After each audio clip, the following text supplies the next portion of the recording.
લસણ ડુંગળીનો ઉપયોગ કર્યા વગર આજે આપણે એકદમ નવી રીતે ફટાફટ અને ટેસ્ટી રીંગણા બટેટાનું શાક બનાવવા જઈ રહ્યા છે, જેના માટે કરીને આપણે 500 ગ્રામ જેટલા બટેટા લીધા છે। હવે એને આ રીતના આપણે મોટા ટુકડાઓમાં થોડાક કટ કરવાના છે। અહીં થોડાક મોટા ટુકડા જ આપણે રાખશું, જેથી એ બહુ ઘડી ન જાય। હવે આને આપણે સીધા કુકરમાં ટ્રાન્સફર કરી લઈશું અને આ બટેટા ડૂબે ને એટલું જ આપણે પાણી નાખીશું। જો તમને વધારે ગ્રેવીવાળું શાક બનાવવું હોય તો તમે પાણીનું પ્રમાણ વધારે નાખી શકો છો। બટેટાને ટ્રાન્સફર કરી લીધા બાદ હાથેથી આવી રીતે આપણે બટેટાને થોડાક ફેલાવી લેશું, જેથી પાણી આપણે પૂરતું નાખી શકીએ। તો અત્યારે મેં 1 ગ્લાસ જેટલું પાણી નાખ્યું છે। હવે બટેટા પાછળથી ખાતી વખતે ફીકા ન લાગે ને એ માટે કરીને આનામાં આપણે થોડાક મસાલા કરી લઈશું। તો સૌપ્રથમ આપણે બટેટાના માપનું આપણે મીઠું નાખી દઈશું અને સાથે આપણે ½ ટીસ્પૂન જેટલી હળદર પાવડર નાખીશું। તો હળદર નાખવાથી અત્યારે બટેટામાં એક તો કલર સરસ આવશે અને એનું ફ્લેવર પણ વધારે સરસ આવશે। હવે લીડ કવર કરીને આપણે અત્યારે મીડિયમ ફ્લેમ ઉપર એની 2 વિસલ મારી લઈશું। તમારા કુકરમાં કેટલા વિસલમાં બટેટા બફાય છે એ પ્રમાણે તમારે વિસલ કરવાની। મારા કુકરમાં 2 વિસલમાં બટેટા બફાઈ જાય છે, એટલે હું અત્યારે મીડિયમ ફ્લેમ ઉપર 2 વિસલ મારી લઈશ। હવે જ્યાં સુધી કુકર થાય છે ત્યાં સુધી મેં અહીંયા કને 5 કિલો એટલે કે 250 ગ્રામ જેટલા ટમેટા લીધા છે। અમારે અહીં તો ટમેટા 100 રૂપિયા કિલો છે। તમારે અહીંયા ટમેટાનો ભાવ શું છે કમેન્ટ બોક્સમાં લખીને જરૂરથી જણાવજો। જેને આપણે આવી રીતે રફલી ટુકડાઓમાં કટ કરીને મિક્સર જારમાં ટ્રાન્સફર કરી લીધા છે। અને તીખાશ માટે હું અત્યારે 2 લીલા મરચાંનો ઉપયોગ કરી રહી છું। તીખાશનું પ્રમાણ તમે તમારા ટેસ્ટ અકોર્ડિંગ ઉપર નીચે કરી શકો છો। આને આપણે પ્યોરે બનાવી લીધી છે। હવે આ પ્યોરે પણ તૈયાર થઈ ગઈ છે, જેને આપણે મૂકી દઈશું સાઈડમાં। બીજી તરફ અત્યારે મેં 250 ગ્રામ જેટલા રીંગણા લીધા છે। તો રીંગણા બટેટાના શાકમાં મેં 250 ગ્રામ જેટલા રીંગણા ને 500 ગ્રામ જેટલા બટેટા લીધા છે। અહીં રીંગણા બટેટાનું પ્રમાણ તમે તમારા સ્વાદ અનુસાર ઉપર નીચે કરી શકો છો।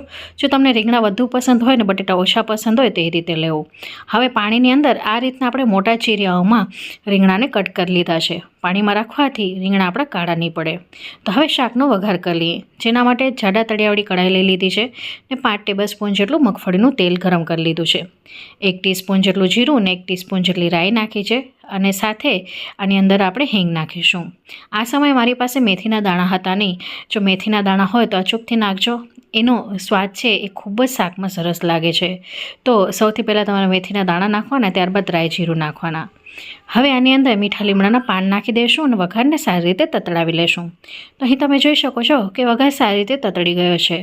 તો હવે જ્યારે આ રીતનો વઘાર તતડી જાય ને તો સૌથી પહેલાં આપણે થોડુંક મીઠું નાખીશું। મીઠું આપણે રીંગણા અને ટમેટાના માપનું જ નાખીશું, કારણ કે બાફતી વખતે આપણે બટેટામાં મીઠું નાખી દીધું છે। હવે મીઠું નાખવાથી શાક છે થોડુંક તરીવાળું બને છે, એટલા માટે આપણે સૌપ્રથમ મીઠું નાખ્યું છે અને સાથે ½ ટીસ્પૂન જેટલી હળદર પાવડર નાખીશું ને 1 ટીસ્પૂન જેટલું કશ્મીર લાલ મરચું પાવડર નાખીને આપણે ફટાક દેતી જે ટમેટાની પ્યોરી કરીને રાખી હતી એ નાખી દઈશું ને લીડ કવર કરી દઈશું। તો આમ કરવાથી શાકનો કલર પણ સરસ આવશે અને મસાલા આપણા બળશે પણ નહીં। અહીં તમે જોઈ શકો છો કેટલો સરસ શાકનો કલર આવે છે। હવે સારી રીતે આપણે મિક્સ કરી લેશું।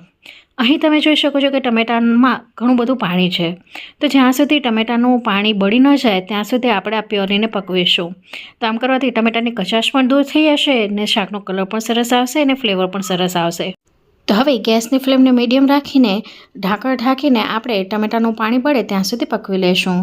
તો અહીં તમે જોઈ શકો છો કે ટમેટાનું પાણી બળી ગયું છે ને તેલ છૂટું પડી ગયું છે। તો હવે આ સમયે ગેસની ફ્લેમને આપણે થોડીક હાઈ કરી દઈશું। સારી રીતે બધા મસાલાઓને એકવાર ચલાવી લેશું। હવે હું આ સમયે કસૂરી મેથી નાખી રહી છું। જો વઘારમાં તમે મેથી નાખી હોય તો આ સમયે કસૂરી મેથીને સ્કીપ કરવું।